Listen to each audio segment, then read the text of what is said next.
Welcome back, everyone. Today I'm going to be giving you some nice book recommendations for the spooky season. I have a lot of books on the list and I have sorted them into 4 categories for your convenience and ease. So the categories are 1. Thrillers with spooky vibes, 2. Dark academia slash gothic vibey books, 3. Horror, and 4. Cozy coffee shop books. If you're interested in one of those categories over the others, look in the description and you can click on the timestamp for each category that you're interested in. As I list the books, I'll go ahead and put the cover and then the rating on the screen so you have an idea of what I thought about them and how to identify them / how to spell author names. So let's go ahead and get started with category 1. We've got books with spooky thriller vibes. So maybe a little paranormal, definitely very exciting, you shouldn't get bored, and that should give you an idea of what we're looking at. As I go through the books on this list, know that I'm going to be listing them in order of most recommended to least recommended. First on my list, this comes as a surprise to no one but Odd Thomas. I'm not going to say too much about it because I have talked about this book extensively on this channel because I love it dearly. To give you an idea, Man Who Sees Dead People and Very High Stakes, I gave it 5 stars. I hope that you will enjoy. Next on my list is Home Before Dark by Riley Sager, and you will see a couple other Riley Sager recommendations on this list because I binged a lot of his books about a year ago, and this is probably my favorite of his books. This is about a woman and she's forced to spend some time in one of her childhood homes, and it's haunted, question mark, very high stakes, plot twists, a nice mystery involved, and that's all I have to say about that. Next, we've got Truly Devious by Maureen Johnson. This one isn't quite as paranormal. So we've got a girl and she goes to this boarding school for very gifted people and she is working on solving murders from years and years ago because another murder happened, and it's very similar to the old ones. This book is a little more lighthearted. What I mean by that is it's geared more toward a young adult audience. The 4th book in this category is Lock Every Door by Riley Sager. We've got another one. This is actually the first Riley Sager book that I ever read. This book is exciting. It will keep you on the edge of your seat. It involves some spooky paranormal type things and the occult. Do with that what you will. And the last book in this category is The Last Time I Lied by Riley Sager. This book is about a woman and she went to the summer camp when she was young and some girls died. And so now she's back at the summer camp and she's teaching art classes and she's kind of unraveling the past and figuring out what happened. Category 2, we have Dark Academia / Gothic. So if you're looking for something that is going to be more of a mood read, like it puts you in a nice October setting. That's what this is. First on the list is Mexican Gothic. I love this book so much. This book is about a girl and she goes out to this spooky mansion in the woods that's really isolated with creepy people in the house. And she's only there to check on her cousin who is acting very strange all of a sudden. And she's kind of figuring out what's going on there and causing these weird things to happen. It is very creepy and ominous and unsettling, but so good. And the setting is impeccable. Next on my list is a classic. It is And Then They Were None by Agatha Christie. This is another one of my favorite spooky season reads, and it definitely fits in this category based on the setting. You're in this isolated mansion again, and it's back in, I don't know what time it was, but like old times, okay? We've got like handlebar mustache twirling people. It is mysterious and exciting, and there's a really nice twist at the end. I definitely recommend this if you're looking for something that fits this category. Next on my list is If We Were Villains by M.L. Rio, and I have talked about this book a little bit before, but not too in detail. So this book involves a group of theater students who study only Shakespeare at this very exclusive school, very pretentious, very dark academia. There is a murder, and we are looking back from someone in present time, and they're kind of recounting the events, and we're figuring out what happened, how it happened, who did it, and it's so good. And last in this list is Together We Rot by Skyla Arndt. I think I said her last name right, not sure. This book is YA, so keep that in mind. It is very spooky and creepy. It's got nice occult vibes, and we've got a little romance action. It's pretty cute. Well, I don't know if that's actually the right word to describe.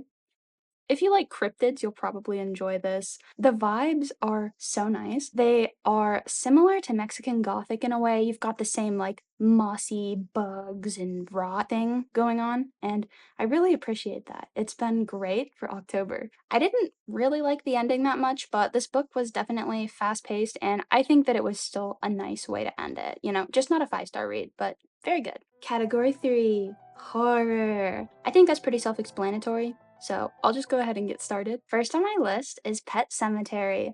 This is my favorite Stephen King. No, that's a lie. This is one of my favorite Stephen King books. The characters in this book were really nice. I love Judd. He's awesome. I haven't read this book in like months and I still remember his name. So that tells you how much I like him. This book was nice and spooky.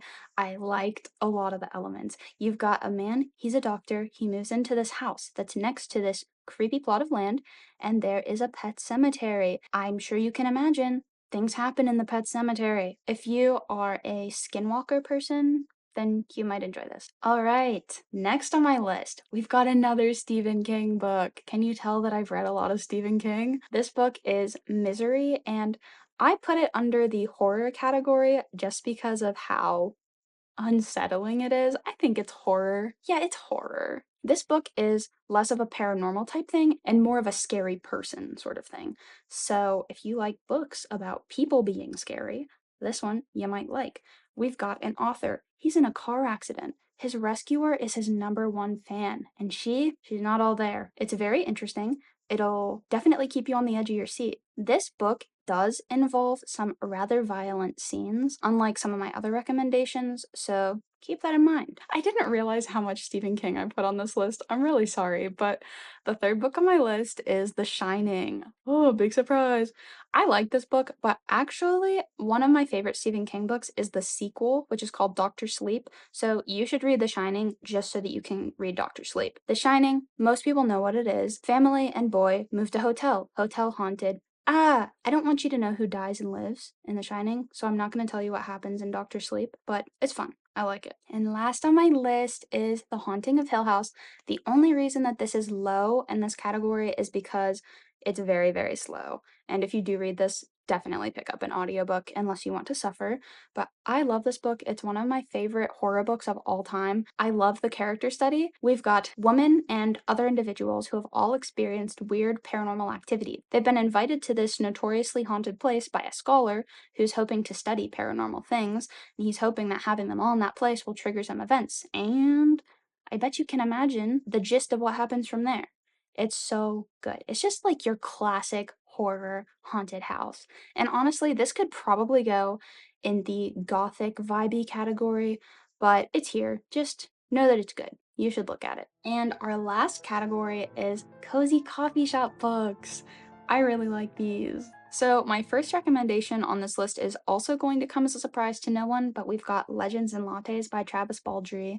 This book is so cozy. It's about an orc. She gives up the fighting life and she moves to this little town where she opens up a coffee shop and makes a bunch of awesome friends, and some things go down and they have to deal with it. And it's just great. It's a good time. It's very chill. Next, we've got The House in the Cerulean Sea, written by T.J. Klune. This book is about a man who goes to this orphanage in the middle of the sea with some odd children, and he spends time with them and gets to know them and their keeper, and it's so cute. That's all I'm gonna say, but you should read it. It might make you cry tears of joy. Third on the list, I'm sounding like a broken record again, but we've got The Screaming Staircase by Jonathan Stroud, or really any book in the Lockwood & Co. series. I haven't read all of them. I've only read the first 3, but they're just so good. It's my Harry Potter. We've got children living in London in a time in the future when ghosts have started coming back, and they're actually a huge problem. So there are whole agencies that are devoted to fighting the problem, and children are the only people who can see the dead